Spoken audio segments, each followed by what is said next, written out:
Hi, and welcome to the CCF Online channel. We are excited for you to be part of another worship experience as we explore how God saved and led the nation of Israel in the book of Exodus.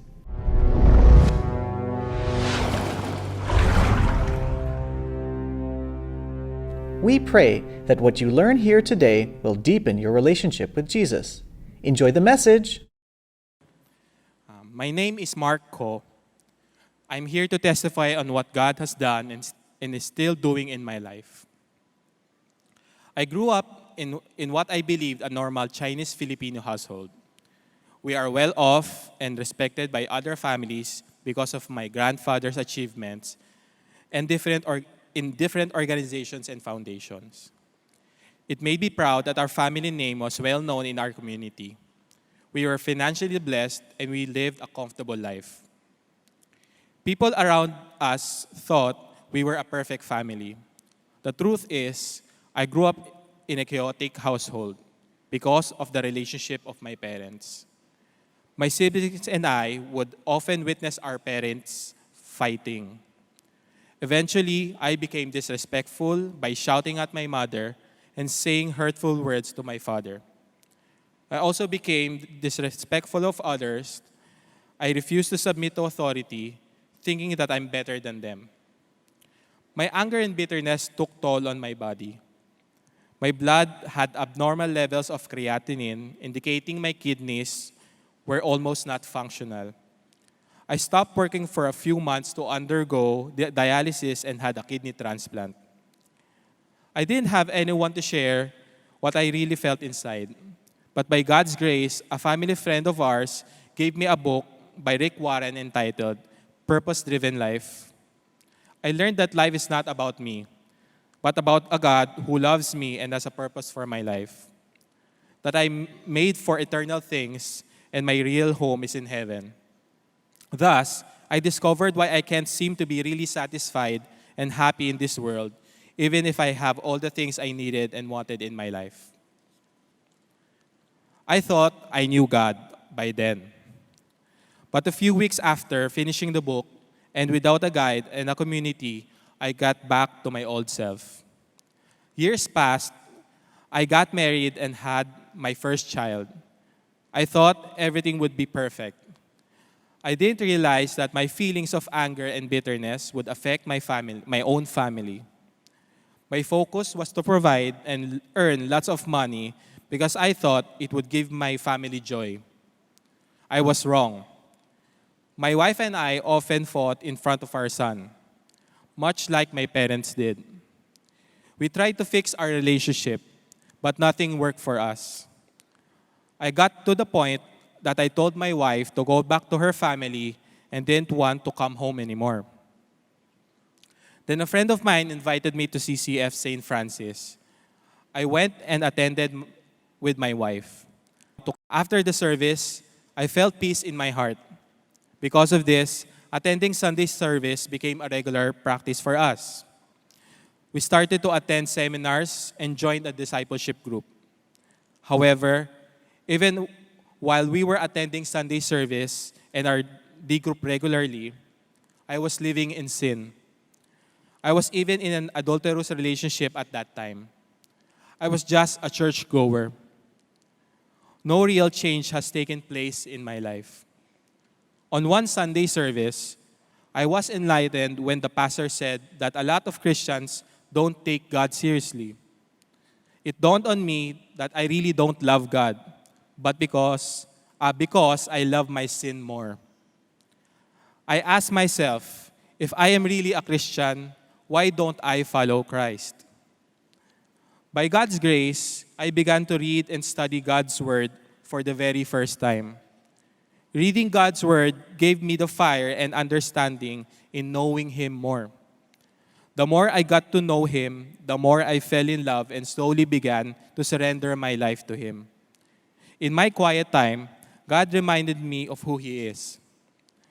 First, that He is holy. That to Him, all sins are equal. One sin is all it takes to become a sinner.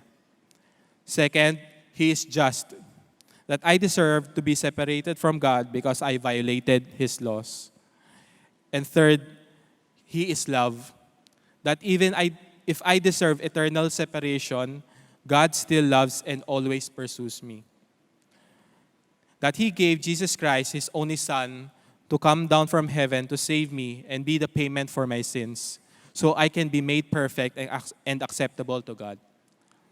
I broke down, felt dirty, and asked for forgiveness. Instantly, God took away the anger and bitterness from my heart. That night, by God's grace, I forgiven my father, and all I could think about is love and understanding for him.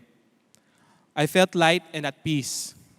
I turned over holding the wheel of my life to God and let Him take control. Since then, God fixed my relationships. From being rebellious and disrespectful, I have asked forgiveness and now show my parents respect. I would hug and kiss my father every time I have the chance.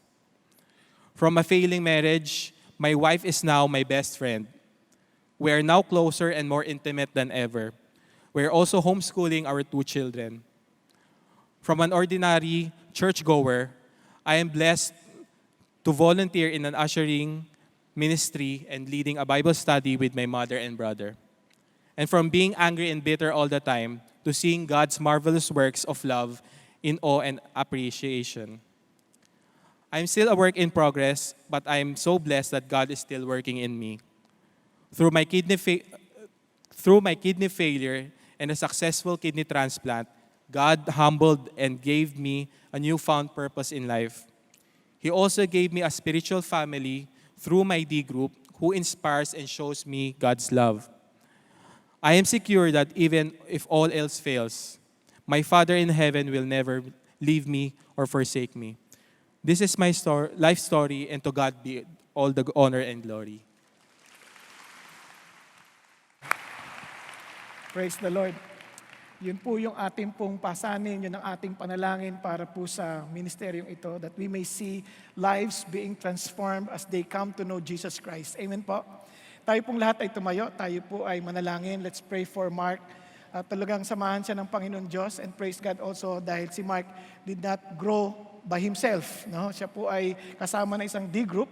Kaya lang po, since kanina pa sila umaga, yung D group leader niya, umuwi na. No? Kaya po, we encourage you to really grow with us in a small group. Okay po ba yan? Tayo po'y manalangin. Father in heaven, we are so thankful, Father God, on how you have healed Mark and how you have healed not only his physical body, but most especially, Father God, his spiritual life. Lord, salamat po for delivering him, Father God, from sin. Thank you, God, for allowing him to understand the blessing of salvation that comes only through Jesus Christ our Lord.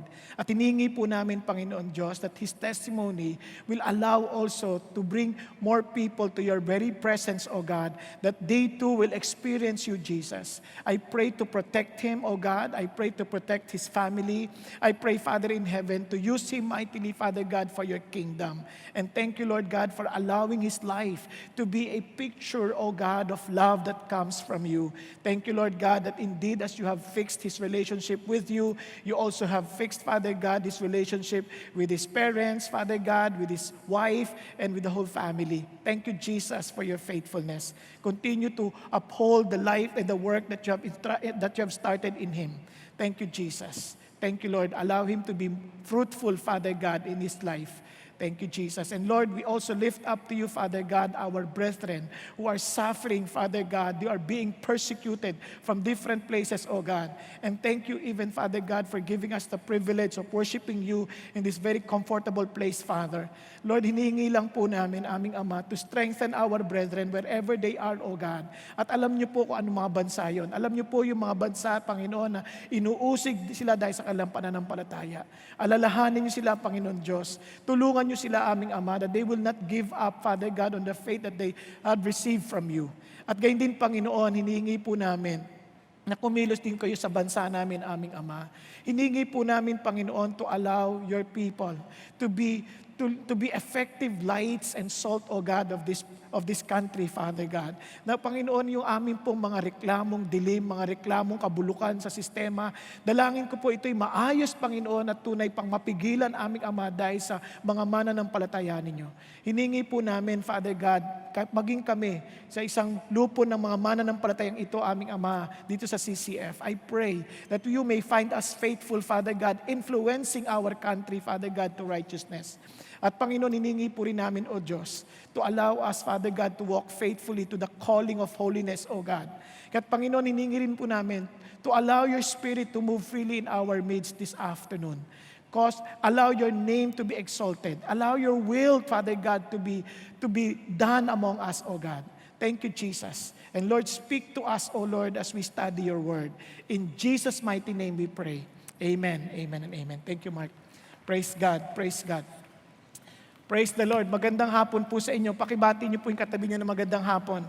Now, before I forget, after the service, mapapansin po nyo, we will no longer be calling people to come up here for prayers. You have to go to the to our welcome center.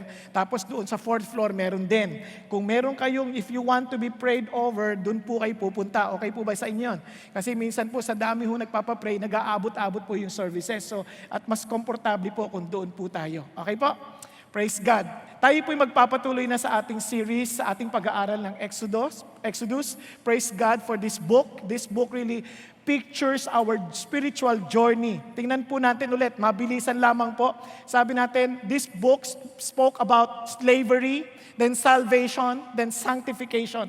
Mapapansin po yun, this is our story. Most of us, we didn't even realize that we are enslaved by sin. Kaya ho, naalala niyo po, sabi po ni Paul, for the good that I want, I do not do, but I practice the very evil that I do not want. Sabi niya, but if I'm doing the very thing I do not want, I'm no longer the one doing it. But sin which dwells in me, tingnan niyo po yung iyak ni Paul. Sabi niya, wretched man that I am, who will set me free from this body, from the body of this death? Ganyan po ang karanasan ng maraming tao na hindi na naiisip. Iisip lang nila, bakit ganito pa? I'm trying my best to be good and yet I could not. Bakit ganon? Ginipilit ko na maging maayos sa buhay, pero hindi pa rin ako maayos-ayos. I attended all kinds of seminars to be better. Hindi pa rin nangyayari. Bakit? Sabi ni Paul, hindi niya naintindihan, nabibihag tayo. And praise God, just like the Israelites, they could not free themselves. God sent Moses. Amen? Ganon din po sa atin, we cannot free ourselves. And God gave us His Son, Jesus Christ. Kaya ang karugtungo niyan, hindi ko na nilagay. Sabi niya, thanks be to God through Jesus Christ our Lord. Now, ito pong maganda. After the deliverance, after that they were freed from being slave to Egypt, ano pong ginawa ng Diyos? God gave them, and Moses brought them to Mount Sinai, at doon sa Mount Sinai, God gave them the 10 Commandments. Okay? Ito po yung 10 Commandments, at yun po ay ating pinag-aralan. We did a series on this commandment. Ngayon, to wrap up, last week, Pastor Peter emphasized that the summary of this commandment has something to do with love. Kaya tingnan niyo po, loving God, doon po sa una, then loving your neighbors. Kaya ho, nung tinanong ho si Jesus, yun din ho ang kanyang summary. Later, I will go back to that. Pero after giving these 10 commandments, ito po ang matinding pangyayari. Let's go to verse 18 of Exodus. All the people perceived the thunder and lightning flashes, and the sound of the trumpet, and the mountain smoking, and when the people saw it, they trembled and stood at a distance. Nanginig sila sa takot. Can you imagine, pagkabigay ng commandment ng lahat, sinabi, biglang, ganyan, parang walang tulog nun. Hindi pwede. Bakit hindi pwede? Bilo yung bigla kang kidlatin, bigla kang kulugin ng sabay-sabay, tapos biglang umuusok pa yung bundok. Tapos may trompeta pag hindi maintindihan kung saan ang gagaling. Naintindihan po? Now, ito tingnan nyo. Then they said to Moses, speak to us yourself, and we will listen. But let not God speak to us, or we will die. Yun po, sabi nga, kung pwede lang, Moses, kau na lang makipag-usap sa amin, hindi namin kayang kausapin ng Diyos. To so many of us, we feel that parang andali nating, parang sometimes we take God's, parang flippantly, parang napakagaan ng tingin natin sa Diyos. Minsan parang body-body, di ba? Hi God, hi Dad, hi. Mabuti pong tatay natin siya, pero minsan ang baba ng tingin natin sa Diyos. Naalala ko si Abraham Lincoln. When they read the Word of God, all of a sudden, while the congregation was seated, si Abraham Lincoln tumayo. Tayo siya. Pagtayo, sabi niya, "Sir, you don't need to stand." No, you don't understand. When I am about to stand to speak, not to give my address, as I walk to the podium, people will stand to give respect to me. Hello?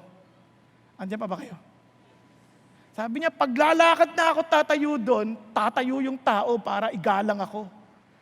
Sabi niya, ngayong itatay at babasahin ng salita ng Diyos, dapat ko ring igalang ang Diyos, kaya tumayo siya. Kaya hayaan mo ako. Alam niyo, niisip-isip ko minsan sa atin, paano ho kaya tayo? Ano? Pagbasa ho ng salita ng Diyos, tulog na agad. Nakuha niyo ba yung sabihin? Friends, I'm not judging you. I know some of you are tired, some of you are weak, some of you have just eaten your lunch, and you just love to sleep. Pero ang tanong ko lagi ito, how do we really respect our God? Kaya ito biglang pinakitakot nila eh. Pwede ba? Moses, ikaw na lang makipag-usap sa akin. Tapos ito pa, tingnan niyo po. So the people stood at a distance while Moses approached the cloud where God was. Pwede ba? Moses, diyan ka lang. Alam niyo ho, ito ang problema. Ano po ba ang motibo ng Diyos when He gave the commandment? Hindi ho para sila'y matakot. Ngunit para maintindihan nila anong ibig sabihin ng pagmamahal. Amen po ba? Bakit ko nasabi yun? The commandment was for them to have the right relationship with God. For them to have the right relationship with people. Yun ang idea ng Diyos. Kaya when Jesus Christ summarized the commandment, at sabi niya, "Teacher, which is the great commandment in the law?" And He said to him, "You shall love the Lord your God with all your heart, with all your soul, and with all your mind." At sabi ganoon, this is the great and foremost commandment. The second is like it. You shall love your neighbor as yourself. On these two commandments, this depend the whole law and the prophets. Now listen to this. Pag narinig natin yung 10 commandments, loving God, loving your neighbor with all of our hearts, be honest. Hindi nyo ba na-feel na minsan nakaka-frustrating? Parang, di ko masunod. Bakit sabi mo sa katabi mo? Yung feelings mo. Hindi mo ba na-feel na minsan parang, natatanong sarili mo, am I really a Christian? Parang, pag nakikinig sila, parang, sila kinig ako, parang, di ko alam bakit ganun, wala akong ganung excitement. Hello? Naintindihan po ninyo? May good news ako sa inyo mamayang konti, pero pakinggan nyo ito mabuti. Ang idea ng Diyos, when He gave the commandment, para mahalin ng Diyos. Do you think, by telling you, pag lang, yung kanyari ganyan, sila natakot, pagkasabing ganyan, ma-encourage ka bang magmahal sa Diyos? Do not make any graven image. You shall not take the name of the Lord in vain. Parang puro do not. Tapos parang pag binabasa pa ng mga pastor at mga nakakatakot, thou shall not make any other. Parang galit di ba? Parang, paano ka may in love sa ganun? Gusto mo ba pag may nanligaw sa'yo, tanggapin mo ang pagmamahal ko, kundi, yari ka sa akin. May in love ka? Pag-isipan niyo mabuti. Hello? Hindi ka ma-in love sa ganon. Dapat maintindihan natin, teka muna, may puso ito. Naintindihan po natin, when God was speaking to these people, you shall love your neighbor. You shall love. Kaya ang idea ng Diyos is for you to be in love with God. Pero ito ang idea, nagkaroon po ng yung training ng aso, and they were asking, but ito bang may aso, may damdamin ba to? Ako naisip-isip ko minsan, God, all of God's creation, somehow He uses it for us just to learn what it means to be in love with the Master. Now, for example, yung aso. Sa lahat ng yung aso, kakaiba, tama ba? Yung pag nagdating, pag talaga yung aso, talagang amo ka, biglang ganyan yung bunto, saya, ganyan, di ba?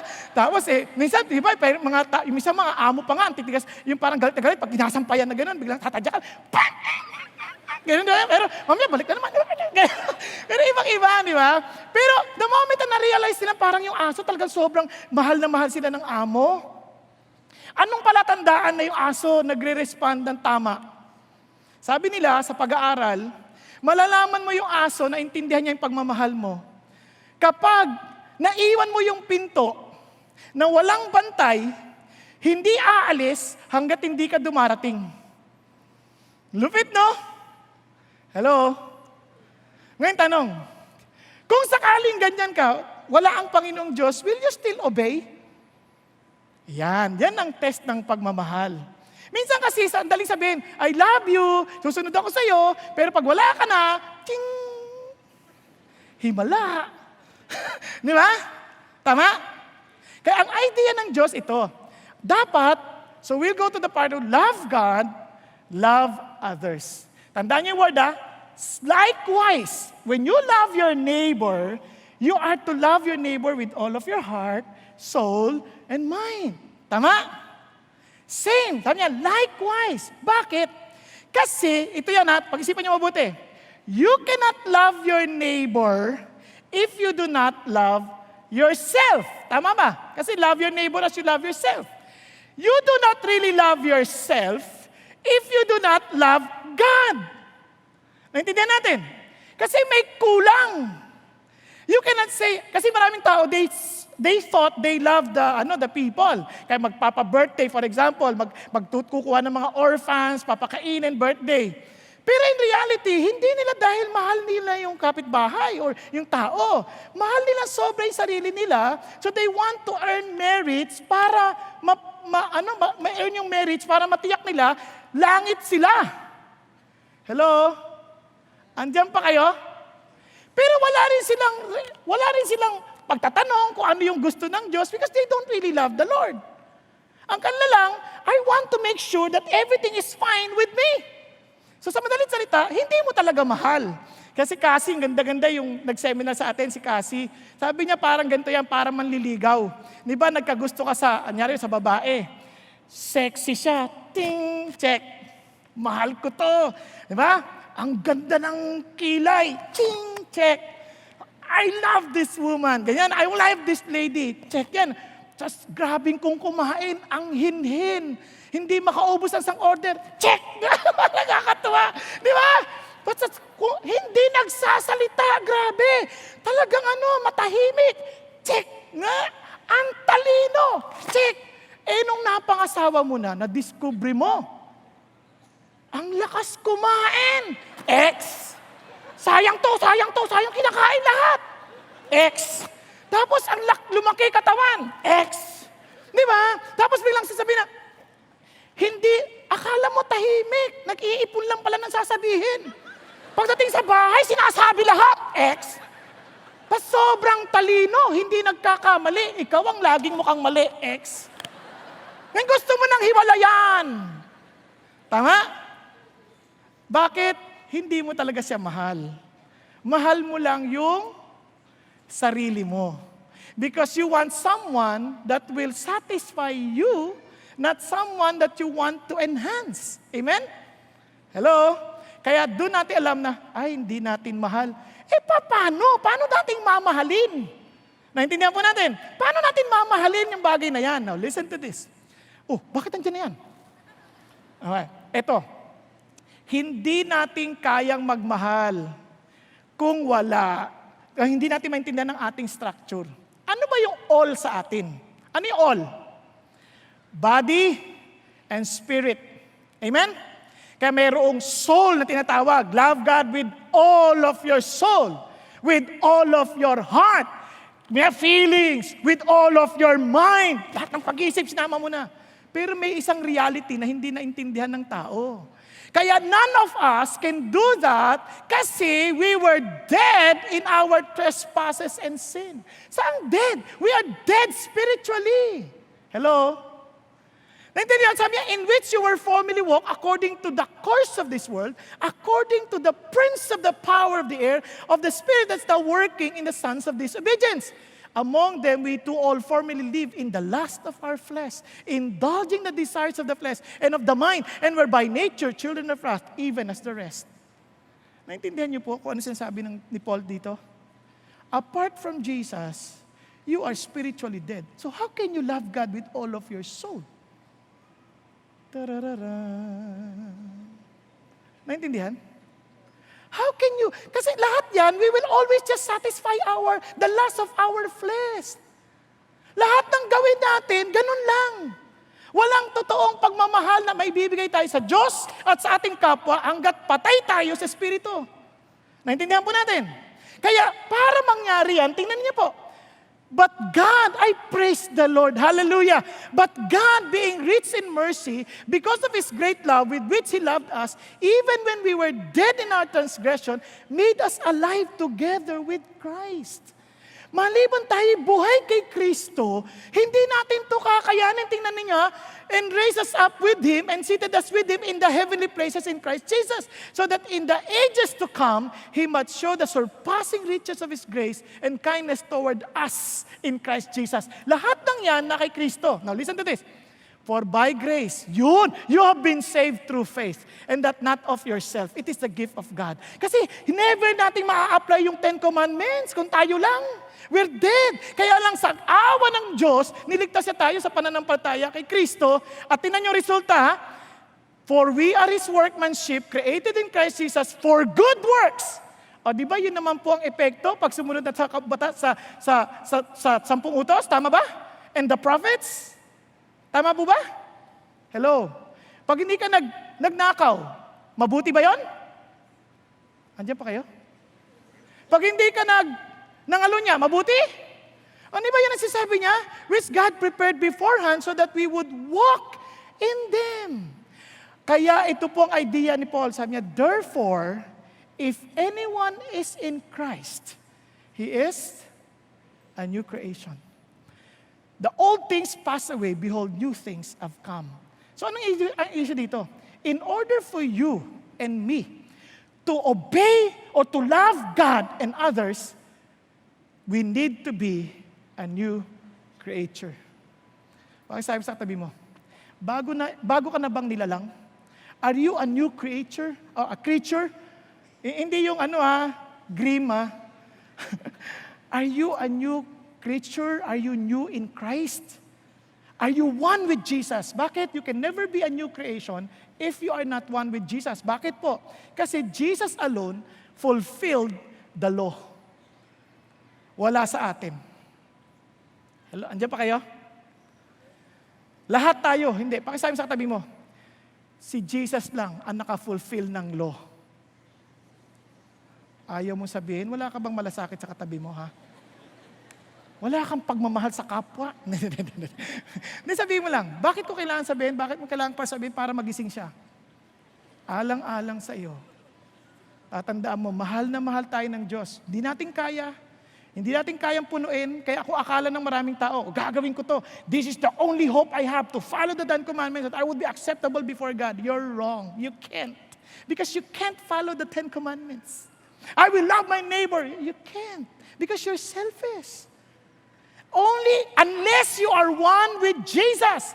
Kaya po, ang ganda. Once that you are one with Jesus, doon ka nagkaroon ka ng ability to obey. Now, kaya consistent yan even in the New Testament. Look at this.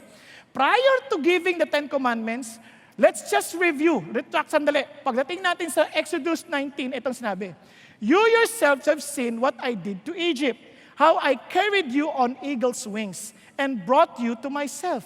Now, if you obey me fully and keep my covenant, then out of all nations you will be my treasured possession. Verse 6, sabi niya, you will be for me a kingdom of priests and a holy nation.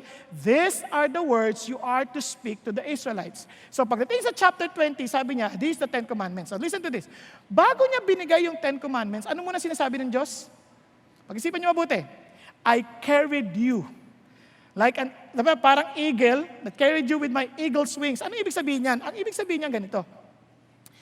Hindi kayo lumaban sa Egypt. Hindi kayo nag-walk out sa Egypt for you to be freed. I love you, I accepted you, I saved you, therefore, you obey. Naintindihan po? May sequence yan eh. Hindi yung, you obey these laws, then I will deliver you. Then I will accept you. Then I will love you. Hindi ganon. Ang sabi niya, now that I carried you on my wings, now that I fought for you, now that I brought you out of Egypt, now that I delivered you, now that I have shown you how I love you, how I accepted you, then obey. Amen? Hello? Kaya, hindi baliktad. Kaya ang idea ho dito, having a new creation, we have a new motive. We love God and we love others because He first loved us and accepted us and then we obey, not the other way around. Naintindihan? Kaya marami na frustrate. Parang bakit? Ang hirap mahalin ito eh. Hindi. Kung naaalala mo kung gaano ka kasama, hindi mo, mamamahal mo yan. Isipin niyo sa asawa. Di ba minsan nasasaktan tayo, parang asawa natin, parang, minsan, hindi ko sasabi lagi. Minsan nga sabi nga ng isang pastor parang sa sobrang pagmamahal ko sa asawa ko, parang gusto ko siyang lamunin. Hindi, no? And sabi niya, pas minsan naman sa inis ko, sana nalamon ko na lang. Anong idea? Pero yung punto ganito, kung iisipin mo na parang ang bait-bait mo, ang galing-galing mo, talagang minsan ang mapufrustrate ka sa ibang tao. But if you know where you came from, you know how our parang state prior to Jesus' salvation, palagay ko, biglang maiisip, ano namang karapatan ko para maliitin ang taong ito? Masama din ako Tama po? Hello?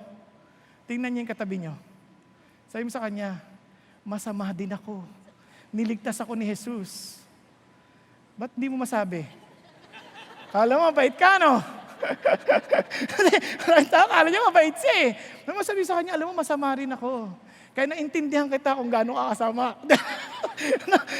The point is this, lahat tayo makasalanan. Lahat tayo. Alam niyo ba, maraming tao, alam niyo kagad yung taong kapag alam niyo yung taong nagmamahal sa kapwa, na totoo, kaya lang ginagawa yun kasi naintindihan nila kung gaano rin sila kasama when Jesus saved them. Hello? Naalala ko, maraming pagkakataon, minumura ako ng tao, alam mo, sama-sama mo, ganyan. Sabi nga, minsan, dati, papatulan ko talaga yung mga yun. Naalala ko, nung bago pala akong Christian, uso sa amin yung mga hamunan ganyan. Nung hindi pa ako Christian, pag ganyan, hindi na ho nagsasalita, sinasapak na agad. Hindi totoo yun ang bili ng tatay ko, sabi niya, di bali na, mauna ka na, para pag sapak mo, takbo. At least nakahaisa ka. At kung hindi naman, aawatin naman kayo nakasuntok ka na. Yun ang idea na, yun ang natanim sa utak ko Kasi ang tatay ko napaka-practical. Napakabuting halimbawa. Noong time na yun, sapakin mo na kagad, ganyan, no? Pero yung naging Christian ako, naalala ko, sabi sa akin, ba't ang yabang mo na, ha? Ba't di ka na sumasama sa amin? Hawak-hawak yung pamatpat, ha? Ano pinagmamalaki mo? Ba't di ka na sumasama sa amin sa pagnanakaw? Sa flippers, no? Sa pag-iinom. Bakit? Anong pinagmamalaki mo? Sa isip ko, sabi ko, pareho lang tayo, masama rin ako. Di bali na. Tapos daming tawag, duwag ka, wala kang kwenta. Alam mo sagot? Ang paghihiganti ay di sa akin. Yan ay sa Diyos. Nagulat ako, ano nangyari sa akin? Kaya sabi niya, Padre Damaso, ano nangyari sa'yo? Bakit? Kasi alam mo namang masama ka din wala kang pagmamalaki. Naintindihan? Nung inuusig ko, dami inuusig, sabi niya, sama-sama, ganito. Sabi ko, malala pa ako dyan. Pero pinatawad ako ni Jesus, malala pa ako dyan sa iniisip mo. Malala pa ako sa sinasabi mo. Pero si Jesus lang nagpatawad. Ang problema ng maraming tao, they never realized how bad they were before Jesus Christ saved them. None of us, all of us are murderers, all of us are liars, all of us are idolaters. Wala sa ating hindi na mabuti. Hello? Minsan tinitingnan niyo yung katabi niya, natutulog. Grabe mo natutulog. Come on, ikaw rin naman Sa ibang pagkakataon, ikaw rin naman Minsan dilat ka lang, pero tulog ka rin. So pare-pareho lang tayo. Kahit ako nagpipreach, minsan tulog ako Joke lang. Kaya ang idea ng Diyos, you love God. Naalala ko, sabi ng Pariseyo kay Jesus, nung Pariseyo, in-invite niya si Jesus sa isang dinner. So he invited Jesus, sabi gano'n. Tapos all of a sudden, habang nagkakainan sila, all of a sudden, there was a woman there na they know her as a sinner. Hindi ko alam kung anong klaseng babae siya. Some scholars said that she was a prostitute. Maari naman, hindi siya prostitute. Basta sobrang sama, maaring chismosa, mga ganon. Hindi alam. Basta, ang description sa kanya, that woman was a sinner. Ano sabi ng Pharisee? If Jesus knew that she was a sinner, He would turn her away. Parang ganon ang dating yung babae, iyak ng iyak sa paan ni Jesus, iyak ng iyak. Tapos tuloy-tuloy kanyang luha. Tapos sa sobrang iyak niya, pinunasan niya ng kanyang buhok. Pagkatapos inanoint niya ng pabango. Sabi nung naku, Tapos alam ng Diyos yung mga ugong-ugong sa tabi. Kung makasalanan niyo, kung talagang propeta yan, dapat alam niyo makasalanan yung babae niyan. Grabe siya, nakakahiya! Ganun yung ugong-ugong eh. Ano sagot? Sabi ni Jesus kay Peter, halimbawa may utang sa'yo, malaking utang isa mababang utang. Ano sabi niya? At parehong pinatawad. Sa palagay mo, sino magmamahal ng matindi? And look at what Jesus said. Luke 7:47, for this reason I say to you, her sins, which are many, have been forgiven, for she loved much. But he who is forgiven little, loves little. Hello? Ang maraming pagkakataon, hindi natin nakikita ang totoo nating pagkatao sa harapan ng Diyos. The Israelites saw God, and when they saw the Lord, and they were so afraid and said, Moses, hindi namin kayang kausap si God, ikaw na lang. Sa totoo, hindi pa nila nakikita si God eh. Thunder pa lang yun, tsaka lightnings. At smoke. Pero natakot na sila. Minsan, we are so proud about ourselves because we compare ourselves with other people instead of comparing ourselves with God. Ang sabi ng Diyos, I have forgiven you. I have accepted you. I have loved you. To many of us, we feel that God can never bless us because we are bad. Ang sabi ng Lord, come on. Minahal kita, hindi na babait ka. Minahal kita at niligtas kita. Ngayon, sunod ka na. Okay po ba yan? Hindi pa baliktad. Hindi sunod ka para pagpapalain ka. Hindi. Halika dito. Pinagpala na kita, sunod ka na. Okay pa? At ito ganda. Gusto niya pa, may intimacy. Katinan niyo po ang sabi niya. Let's continue. Sabi niya, you yourselves have seen what I did to Egypt and how carried you on eagle's wings and brought you to myself. Look at the words. Now, if you obey me fully and keep my covenant, then out of all nations, you will be my treasured possession. Ano sinasabi ni Jesus? You see, He owns everything. So ito si God. As a king, He owns everything. But sabi niya, but I want you to understand that you will be my treasured possession. Alam niyo, mahirap maintindihan ito, pero kung sino nanonood sa inyo ng Toy Story? Okay. Sino hindi nakapanood ng Toy Story? Kawawa naman kayo. In Toy Story, ito ay kwento ng mga laruan. Parang yung laruan nabubuhay. Si Woody, yung parang cowboy. Di ba? Taka basta yon. At marami pang iba. Si Potato Head, mga ganyan. Doon sa Toy Story 3, sila ay parang naitapon sa isang na hindi sinasadya kasi hiniwalay niya si Woody. Kaya lang napasama siya, mga kaibigan niya yung mga toy na yon. Tapos napunta siya doon sa isang mga laruan din na meron nagkukunwaring mabuti, ang pangalan niya ay Lotso. Ewan ko, pamilya kay Lotso, yung bear.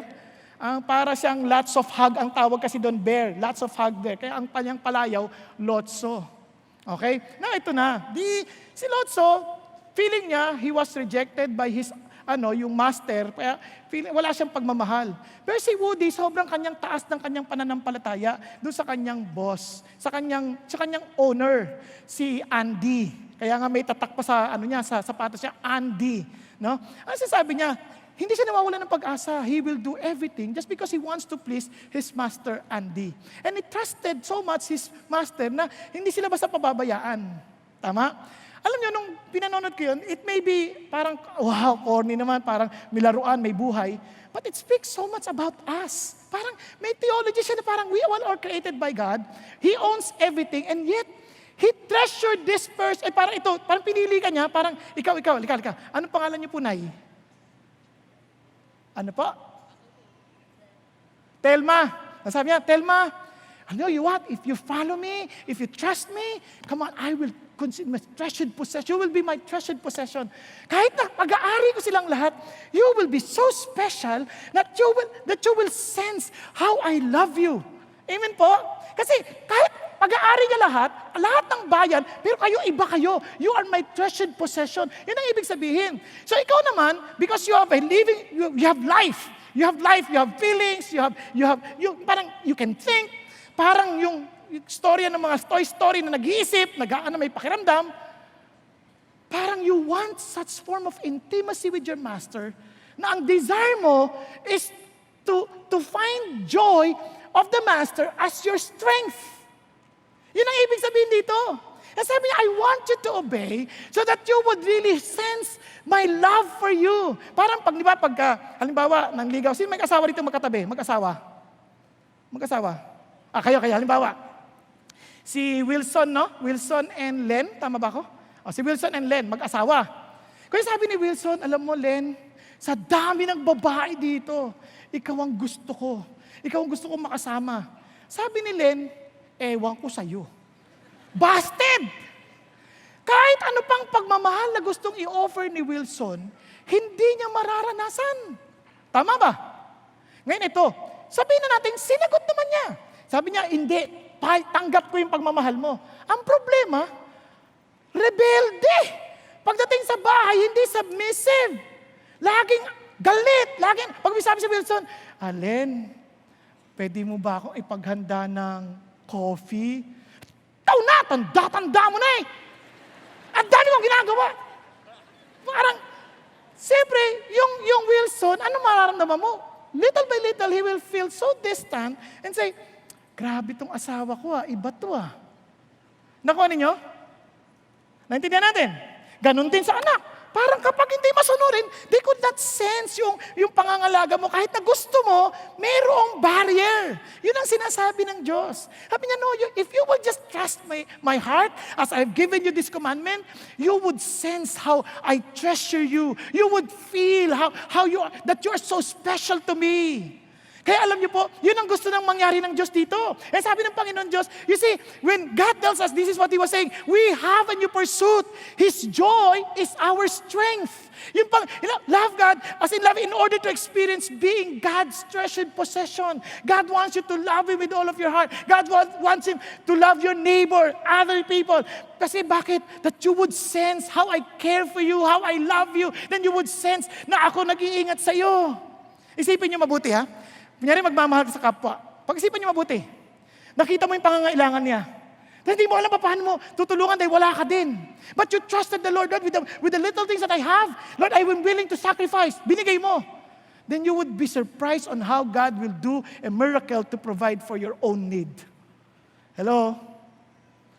Andiyan pa kayo? Naintindihan natin?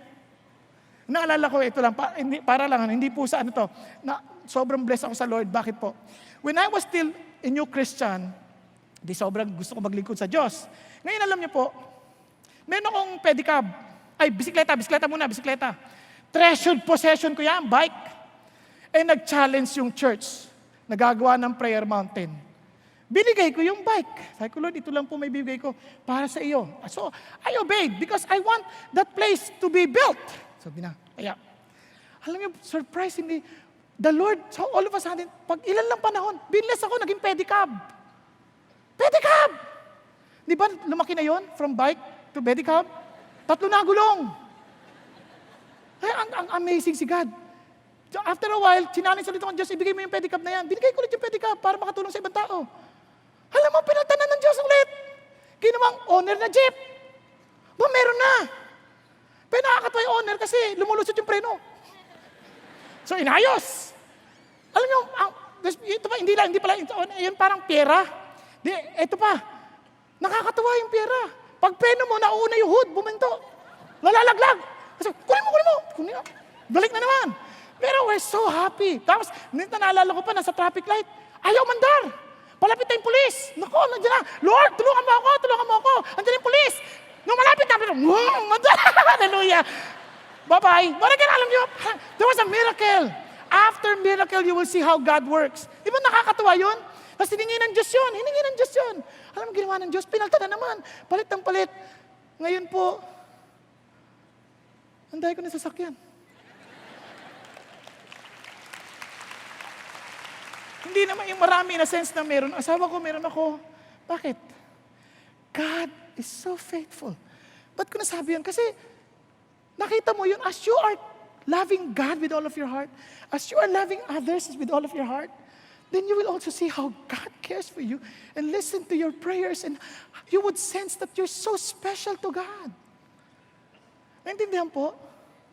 Kaya, alam niyo, kahit walang paborito ang Diyos, I still feel that I'm His favorite. Hindi ko sinasabing hindi kanya love.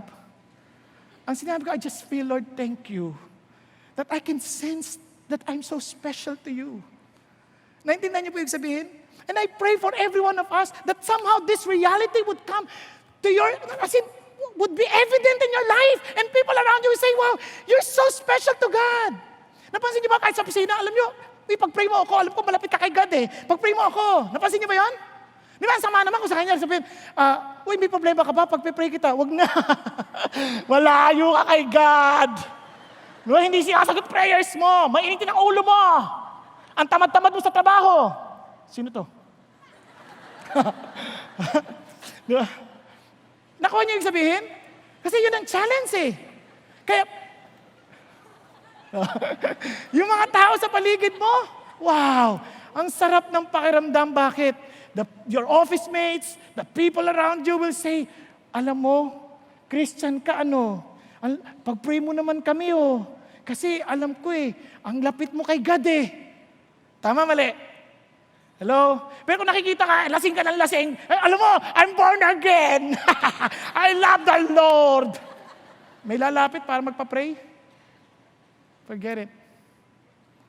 Kasi makikita nila, ang tapat-tapat mo, hindi ka nagnanakaw sa oras, hindi ka nagpe-payroll pad, hindi ka nagdadagdag ng oras, you're so honest. Doon mo palang maintindihan, Lord,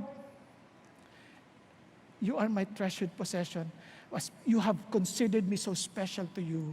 You begin to understand that from the laws, God loves honesty, God hates idolatry, God loves justice. Doon pa lang, Lord, everything that will bring honor to your name, that I will pursue. Because your joy is my strength. Nakakatuwa sila. Naintindihan po natin? Yun ang ating joy. Lord, thank you. Now, next slide please. Kaya tingnan po natin. Kaya sabi ng Lord, look at this. Hindi niya lang sinabi na you are my treasured possession, and this is also what He said. Sabi niya, ayan, you will be more a kingdom of priests, a holy nation. These are the words you are to speak to the Israelites.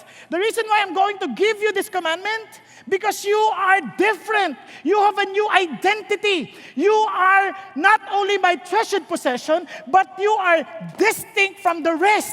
You are a holy nation. Yung word na holy, you are set apart. At hindi lang yon. Ang pinaka-weird, a nation of priests. Ano ba ibig sabihin ng priest? Ang priest, yun yung maglalapit sa tao, sa Diyos. He will mediate His people to God. Naintindihan po natin? Yun ang priest. And sabi niya, you will be a priesthood, or you will be a nation of priests. Wow! Sabi ng Diyos, this is your new identity. The reason why you are to love God and to love other people, because I want to make use of you to tell the world that your God is different. You are different. Sample na natin. Naalala niyo yung mountain? Di ba? God gathered these people on that particular mountain, Mount Sinai. Ang tawag nila the mountain of God. Alam niyo po ba, during the days of Moses, even prior to that particular era, ang mga tao, before they form a nation, they built a mountain. Ang tawag nila dyan, Ziggurat. Naintindihan po? Then they will climb up that mountain to worship their God. Para sabihin nila, you see what I did? This is what I have accomplished for you. So you bless me. Yun ang idea nila. Si God, iba. He built the mountain, He came down, and met the people. Baliktad. Itong nation na to is different from the other nations kasi siya yung lumapit. Kakaiba, no? Ito yung, kaya marami sa atin, ang utak natin sa Diyos, yung tayo lalapit, magpupursige tayo para makalapit sa Diyos. Luluhod tayo, lalakad tayo ng paluhod para maging kalapit. Hindi ganoon ang Diyos. Siyang lumapit. Naalala niyo yung kantang Forever Grateful? He did not I did not seek for Him, but He came to me. Alala nyo? I'm forever grateful. Ito yung amazing sa Diyos. Look at the humility of our God. Sabi niya, no, I'm calling you to be my priest. So my laws are different. So when God gave the details tungkol po sa laws, ano mapapansin nyo? Kaya ito pong idea ng Diyos. We have a new identity, a new nation, a holy nation of priests. So you love God and love others because you are now a new person with a new citizenship. Iba yung rules ng mundo natin. We may be in this world, but we are not of this world. Amen po?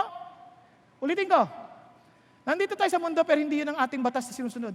Ang batas, yung batas ng Diyos. Bakit? Because we have a different citizenship. We belong to the kingdom of God. Naintindihan po natin? Andiyan pa kayo? Ganyan ba yung kingdom ng Diyos? Parang, hallelujah, saya-saya. Ganun ba? Hindi, iba talaga. Bakit? Tinan nyo ha? Itong kingdom na to, kakaiba. Bakit po? Tinan nyo ha? For example lang, during those days, pag Hebrew ka, Hebrew slave ka, pag slave ka, you are treated as a property. Wala kang karapatan. Kaya galing sila sa slavery, tama? Sabi ng Lord, iba kayo. If you buy a Hebrew slave, he shall serve for 6 years. But on the 7th, he shall go out as a free man without payment. Kasi yung mga Hebrew na ito po yung mga marahil na baon sa utang, wala silang pambayad, so I will just serve you. Di pwede ka na maging property. Pero sabi ng Lord, wag ganon. May dignidad ang mga taong yan because for me, they are all important. Regardless of their position in life, they are important to me. Naintindihan po natin. Pakisabi sa atin mo, you are important to God. Kaya itong mga slaves na ito, they may be slave, but to God, they're so important. Kasi sabi niya, huwag niyong palalagpasin ng 6 na taon. If ever they will decide to be with you permanently, it is their decision. You will not force that issue to them. Tama? At isa pang nakakalungkot, ang mga babae, kung slave ka, property, mas malala pag babae ka pa. Pag babae ka pa, mas malala. Ang mga babae nun, second class lang yan. Para silang property din, na mas mababa. Ngayon isipin niyo, slave ka na, babae ka pa, pero to God, hindi. Tinasabi niya, if she is displeasing in the eyes of her master, who designated her for himself, then she shall let her be redeemed. He does not have authority to sell her to a foreign people because of his unfairness to her. Pansin niyo, God is so concerned na, wag mo yan ibebenta sa ibang tao ha. Kasi kailangan ma-redeem yan. Ibig sabihin, importante sa akin yan. Kaya mapababae yan, mapalalaki yan, importante sa akin yan. Di ba? Ang sarap isipin yun. Lahat tayo importante sa Diyos. Di ba? Minsan iniisip natin, babae, hindi importante, o lalaki. Hindi, lahat yan importante sa Diyos. So yun ang kanyang pananaw. Kaya sa mundo, sa citizenship natin, we are important to God. Now listen to this. Ito pa ang maganda. If however pagdating pati sa issue ng justice, sabi niya, if however man acts presumptuously toward his neighbor so as to kill him craftily, you are to take him even from my altar, that he may die. Sabi niya, hindi ako papayag na ipagwawalang bahala nila yung value ng buhay ng isang tao. Nangyari, hindi siya nag-ingat, pinatay. Ayan, hindi uubra sa akin yan. For me, I value everyone's life. And look at this. Sabi niya, he who kidnaps a man, whether he sells him or he is found in his possession, he shall surely be put to death. Can you imagine? Sabi niya, kung kinikidnap nila para ibenta nila, kung ba sa panahon natin may human trafficking or whatever, pero ang punto ng Diyos, wag na wag mong gagawin yan sa buhay ng sinumang tao. In your country, in your nation as a priest, the people around you must know that you care for each other, that you value the life of everybody. Naintindihan? Same thing with parents. Naku, tingnan niyo po, he who strikes his father or his mother shall surely be put to death. At ito pa yung karugtong, sabi niya ganoon, he who curses his father or his mother shall surely be put to death. Tingnan niyo nga yung mundo natin ngayon. What have you noticed about our children? Ang dami lang inaaral. Napansin niyo po ba? Ang gagaling nila sa computers.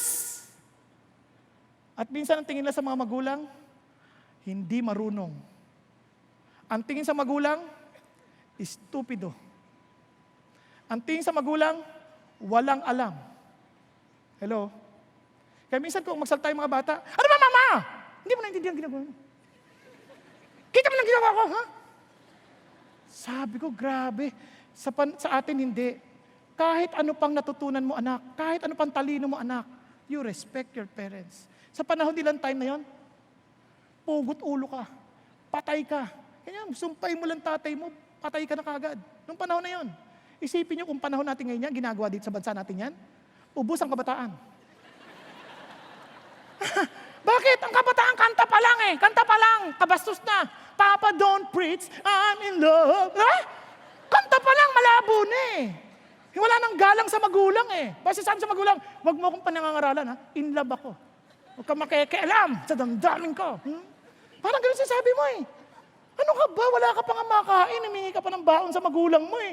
Sasabihin mo, Papa, don't preach. I'm in love. Di ba? Batuin kaya kita hanggang mamatay. Ano sabihin? Buti na lang, walang ganyan ngayon. But what the Lord is telling us, in this nation of priests, in the nation that belongs to God, because a new creation, we respect our parents. Amen po? Mga anak, kung katabi niyo yung magulang niyo, sabi mo, Ma, sorry kung na-disrespect kita. Pa, sorry kung na-disrespect kita. Baka sabi mo. Ha? Sorry. Praise God. Yun ang ating bayan. No? Ano pa nakita natin? Tingnan natin. Tapos sabi niyo, pag may nag-away, if men have a quarrel and one strikes the other with a stone or with his fist and he does not die but remains in bed, anong gagawin? If he gets up and walks around outside of his staff, then he who struck him shall go unpunished. He shall only pay for his loss of time. He shall take care of him until he's completely healed. Yung panasaktan mo, ito about injuries naman. Kung masaktan mo naman, sabi niya, yung nawala niyang oras, bayaran mo. Tsaka alagaan mo siya. Anong ibig sabihin dito? Ito yan ha, tingnan natin. But if there is further injury, then you shall appoint, look at the words, penalty, life for life. Next verse, eye for eye, tooth for tooth, hand for hand, foot for foot, burn for burn, wound for wound, bruise for bruise. Bakit ganun ang sinasabi niya? Ba't ganun ang sinasabi niya dito? Tingnan niyo ha, tayo po, kag gumanti tayo, hindi gusto natin pantay. We always want to give more pain to other people. Pag sinundot ka sa mata, gusto mo dalawang mata sa sundutin. Tama ba? Pag pinatay ka, o kunyari, nasapak ka, gaganti kayong lahi, naubusan ng lahi. Di ba ganun tayo? Parang sinasabi ng Diyos, ano ba kayo? Huwag ganun. Kung ano lang yung dapat, nakarapat dapat, yun lang ibigay ninyo.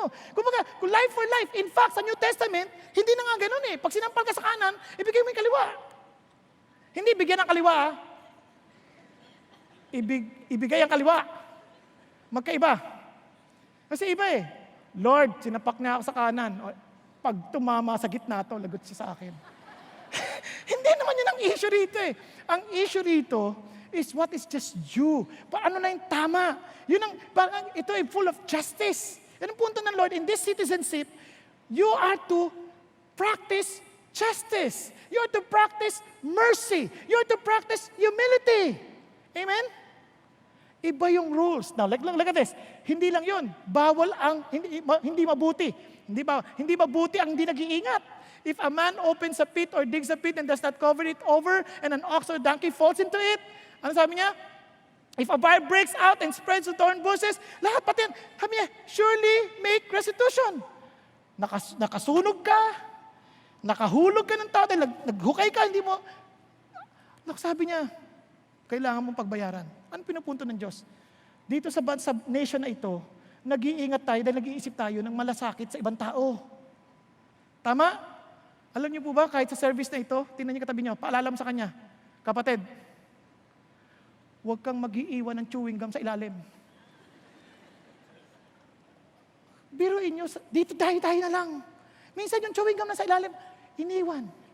Yung isang tao nakaputi, lumuhod pa naman. Pag tayo, hindi na makaalis. Anong nangyari? Nakadikit na. Yun yung walang pag-iingat. Minsan, alam nyo, ito lang po, simple lang naman ang buhay eh. When you use the restroom, just imagine somebody else will use after you. Diba? Iwanan mo na malinis. Aaminin ko sa inyo, minsan pag nag-CR ako, nililinis ko pa yung lababo ulit. Unti sililinisan ko, alang-alang sa susunod. Kasi inisip ko, para sa kanya, hindi siya mahiya, para hindi siya mandiri. Pero mo kung nag-LBM ka na, pagpasok mo gano'n, punong-puno, paano ito? Diba? Ang hirap-hirap naman nun. Wala kang puso.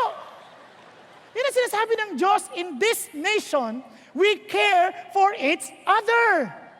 Amen? So, ito pa, tingnan nyo hindi lang yung ibang tao, tingnan nyo. Pati pag, kunyari, mayroong in-entrust sa'yo, ninakaw, ikaw pa magbabayad. Meaning, pag in-entrust sa'yo, treat it as if it is your own. Grabe. Pag nanghiram ka ng bagay, isipin mo, iyo yan. So, ingatan mo. Huwag mong parang bahala na. Hindi ganoon. Ito, if you lend money to my people, to poor among you, you are not to act as creditor to him, you shall not charge him with interest. Ito yung pag nangangailangan, tas ng utang, huwag mo nang pa-interesan. Yung iba, pina 5'6". Yung iba, mas malala pa. 5'8", 5'9", ang tatangkad. Grabe. Nangangailangan na nga eh. Tapos yung collateral, sabi pa nga yung collateral, kung ano sakali, yung cloak niya, pinledge niya, isauli mo sa gabi kasi giginawin niya, kawawa naman. Sa madalit salita, ito pa, pati sa false report, huwag kang magsisinungaling, huwag kang magpapapeer pressure sa ibang tao. Sabi niya, you shall not follow the masses in doing evil, nor shall you testify in the dispute so as to turn aside after a multitude in order to pervert justice. Wala yan. And sabi niya gano'n, nor shall be partial to a poor man in his discipline, or in his dispute. And look at the words. Then even with your enemies, if you meet your enemy's ox or his donkey is wandering away, you shall return it to him. Now, yung baka ng nawawala. Iyaw mo, sa kaaway natin yan. Hindi ganon. Sauli mo pa. Hindi kailangan maging donkey pa yan, mapa-ballpen yan, mapagamit yan. Ibigay mo sa kanya. Hindi itatago pa para magdusa. Itago mo.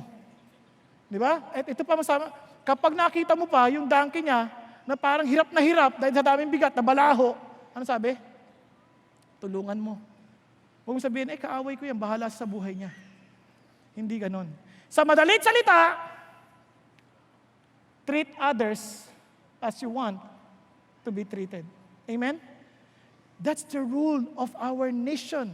If you belong to the nations of priests, ang sabi ng Diyos, you show care and concern towards one another. Tingnan mo yung katabi mo. Nakita mo siya inaantok? Bigyan mo siya ng balikat mo. Nandito ka na. Sige na. Magkababayan naman tayo. Di ba? Naku, yung sabihin, kaya pagdating sa parking, magbigayan na kayo. Umauna ka na. Sige na. Salit-salit. Hindi nag-uunahan. Tapos pagka ano ba? Baybulan na.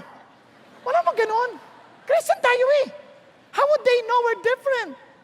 Because we treat each other as we want to be treated because we belong into one body.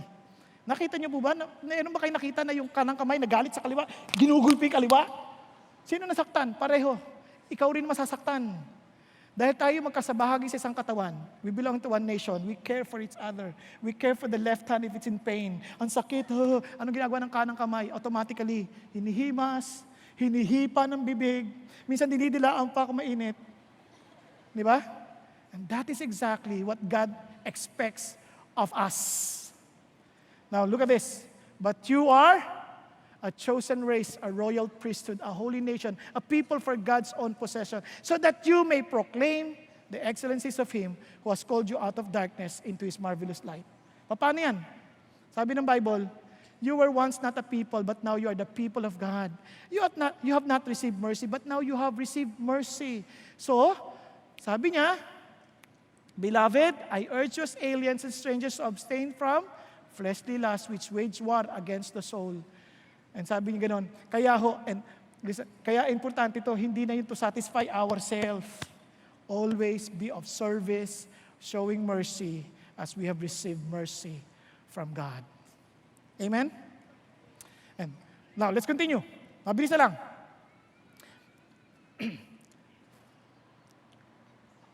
Okay, Exodus 20. Balik tayo.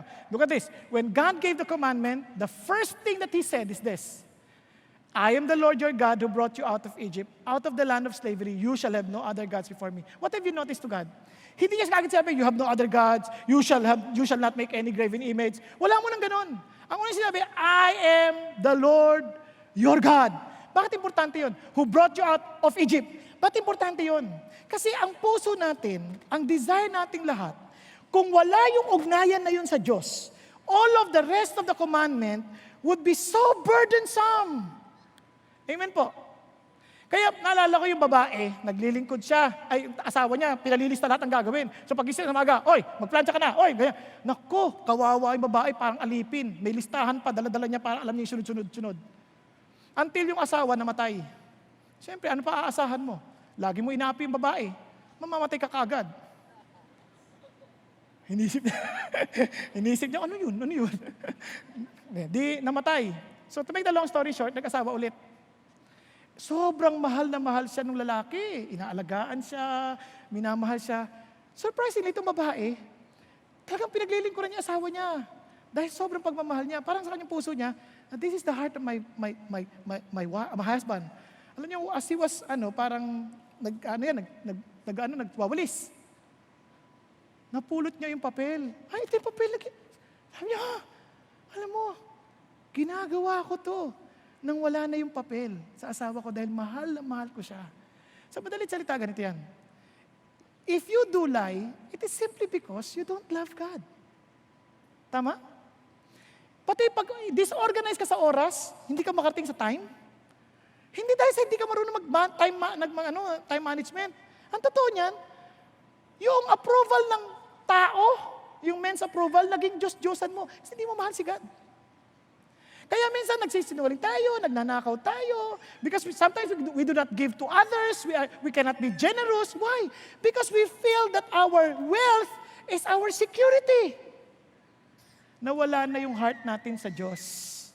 Kaya kapatid, ang tanong lagi, the reason why we cannot love others is this. Yung heart natin, must be centered on God. For such is what our heart needs. Kapag hindi ang Diyos ang primary reason ng ating buhay, I'm telling you, mafufrustrate ka, napapagod ka, sabi ko, parang lahat, parang di kahon. Hindi ho. If you love Jesus, if God is your God, kahit na ano pang sabihin ng tao, hindi na mahalaga. Kung sabihin lang, samahan ang ugali mo, Lord, thank you. But I will still love this person because I love you, God. Amen? Yung asawa mo, hindi submissive. I cannot love her. Come on. Lord, I love you, God, and I will love my wife because I love you, God. Amen po. Pakigising mo yung katabi mo, sabi mo, katabi. Gigisingin kita because I love God.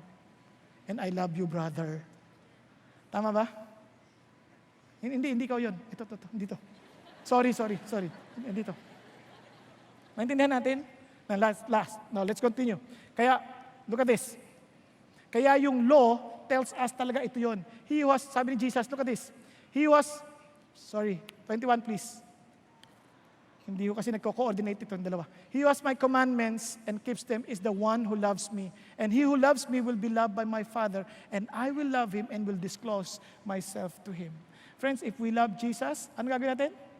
We will keep His commandments. Amen? Now let's go to the last. Exodus 24 verse 7. Ang sabi ng Lord, yan. For not, Exodus 24:7. Ito po, I still love them because I love Jesus. Now, then he took the book of the covenant and read it in the hearing of the people, chapter 24. And they said, all that the Lord has spoken, we will do, and we will be obedient. Ganyan tayo eh. Susundin namin lahat! Lord, susundin namin lahat. Alala ko si Peter. Ito ang pagkakaingatan ninyo, kapatid. Don't you assume that you can do it. Si Peter ganyan din, hindi kita iiwan. Kahit anong mangyari. Even to the point of death. Ano nangyari? Nung nakita niya ginugulpi si Jesus, ano sabi ng servant? Kasama ka niya, no? Hindi ko siya kilala, no? Choose me. Tama? Ano inulit pa? Hindi, kasama mo siya eh. Sinabing hindi. Ito, chismosa. Galit na galit. Oh, siyempre wala yan sa Bible, dinadagdagan ko lang para maintindihan ninyo. Pero alam nyo, ganyan-ganyan tayo eh. We always promise, Lord, I will do everything. Come on. Be honest to God. Be humble before the Lord. Why don't you just tell, Lord, I cannot do everything. It's so hard.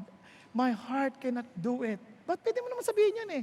Pero masabi ng Lord, kinonfirm yung covenant. Let's go to the next verse.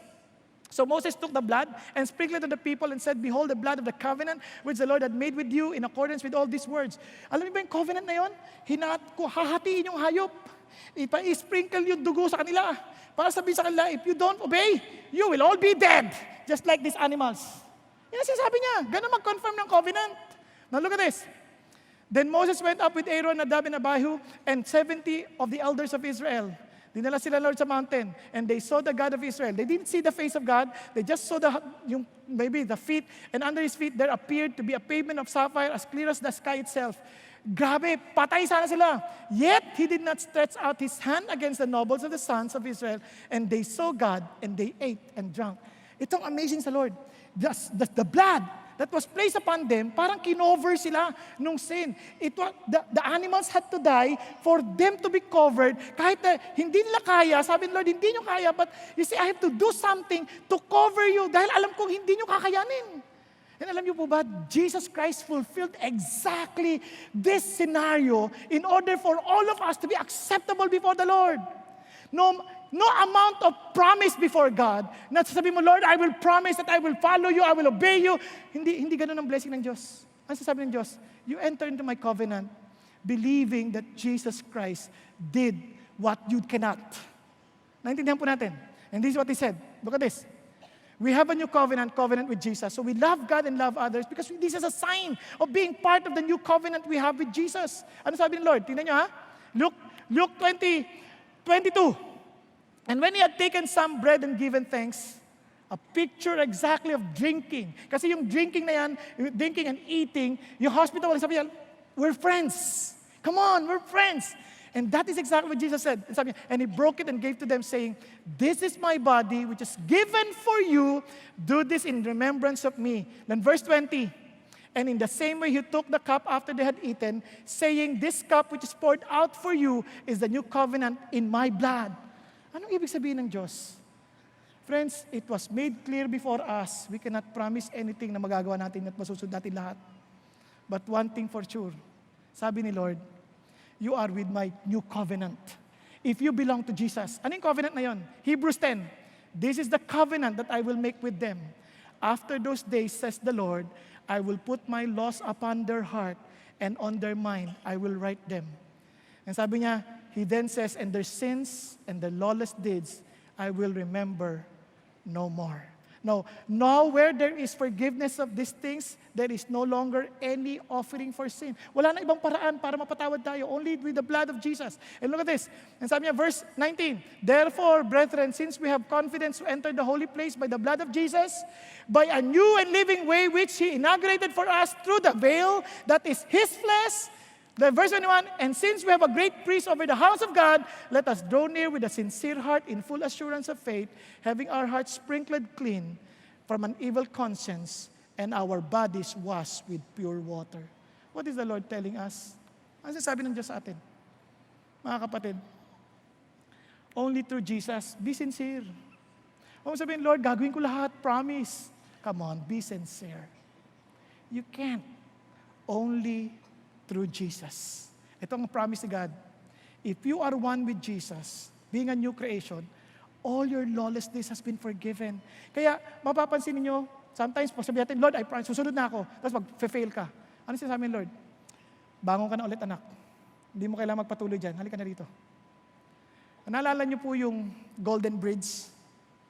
Sino po nakakaalala ng Golden Bridge? Alam niyo yung Golden Bridge? Ang alam natin nata, yung London Bridge eh. London Bridge is falling. Ito, Golden Bridge. Naalala niyo po yun? It's a hanging bridge, very long. Yung mga tao hindi makatrabaho, bakit? Kasi daming nalalaglag eh. Kunti lang ako, lalim mo, pwedeng mamatay. You know what they did?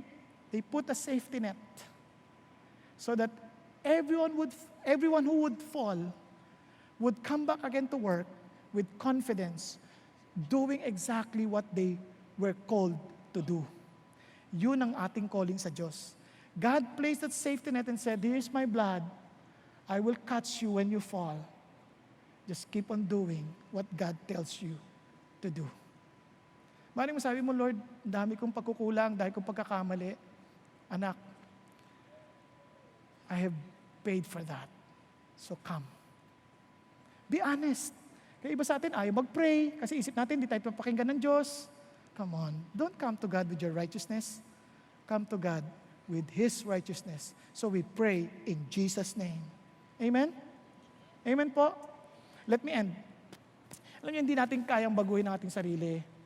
How can I be new? How can you be new? How can you be a new creation? Itong promise ni God. And here I will end. Sabi ng Lord sa Ezekiel, look at this. Next. Moreover, I will give you a new heart.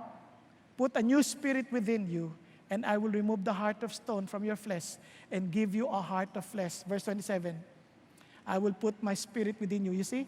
Hindi lang spirito mo binago, He will even give His own spirit. And sabi niya, and cause you to walk in my statutes, and you will be careful to observe my ordinances. Friends, until this testimony of this song becomes yours, next, wala ho tayong makikwento. Kaya alam niyo itong kantan to, sobrang paborito ko po ito. Bakit? Unless this story becomes yours, you will never have the confidence before our God. Amen po? I know that some of you are familiar with blessed assurance, Jesus is mine. Oh, what a foretaste of glory divine, heir of salvation, purchase of God, born of His Spirit, was in His blood. Look at the words. This is my story. This is my song.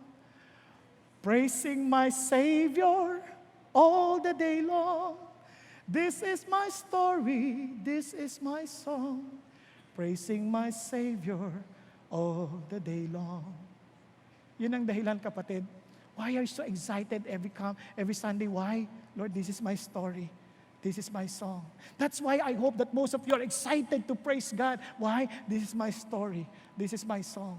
I know, yung parang, Lord, excited ako to read your word, to follow you, to love my neighbors. Excited ako to serve other people. Why? Because this is my story. This is my song. If that's not your story, then you have no excitement to love God and love your neighbor. Tanong ko sa inyo, is that your story? Tayo pong lahat ay yumukot, pumikit sandali. You ask yourself, come on guys, don't do rituals. Don't come here doing the regular rituals every Sunday, singing to God, praising His name, but the heart is so far away from God because this is not yet your story and this is not yet your song. Tanungin mo. Kausapin mo si God, Lord, maging totoo naman po yung storya na ito sa akin. Ayoko na po ng religious practice. Gusto ko po ng reality ninyo. That I may love God and love others because I've experienced to be a new creation. Tayo pong lahat ay pumikit. Kapatid, if God is speaking to your heart and God is telling you, anak, you need me. You cannot love me just the way I wanted you to love me unless you acknowledge deep within your heart that you need to become a new creation. And you can never be new until you are one with Jesus.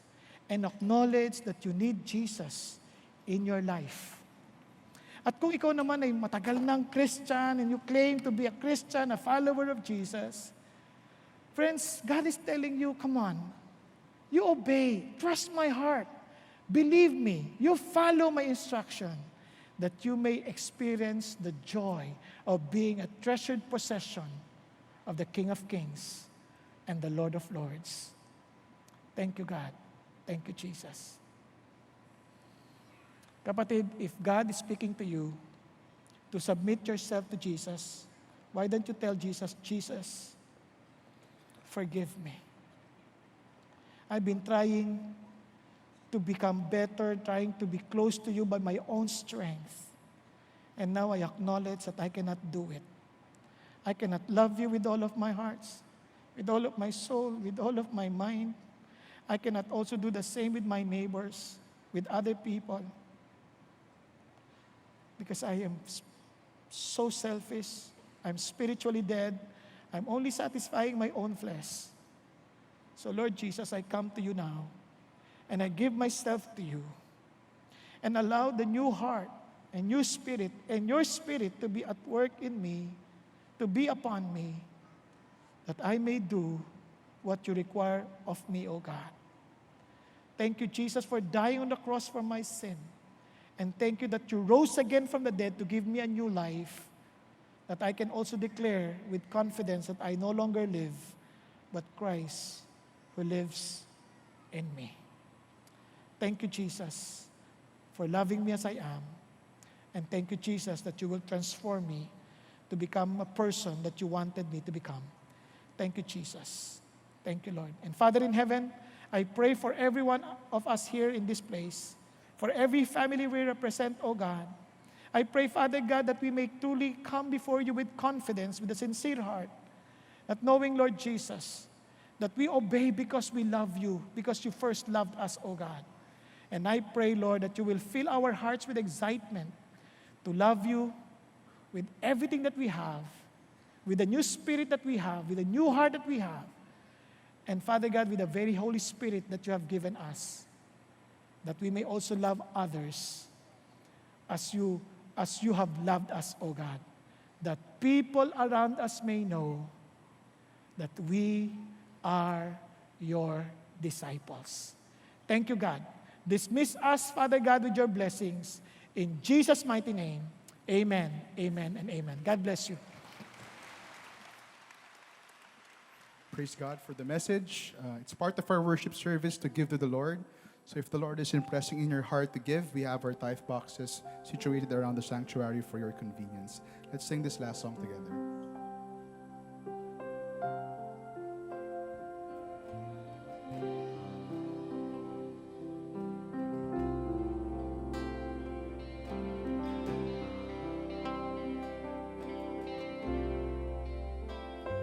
When I look into your holiness,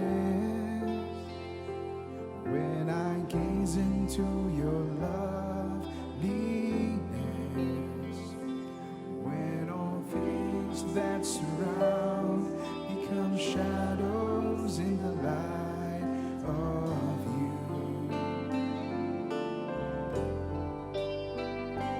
when I found the joy of reaching your heart, when my will becomes enthralled in your love, when all things that surround become shadows in the light of you, I worship you.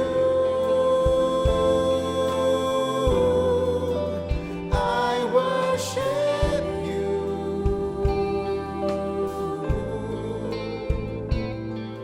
The reason I live is to worship you. I worship you. I worship you.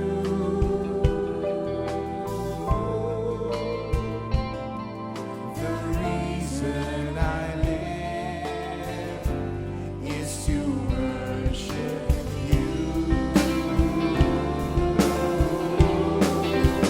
I worship you.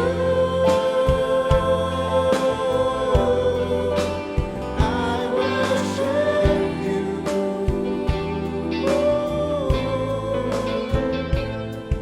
The reason I live is to worship you.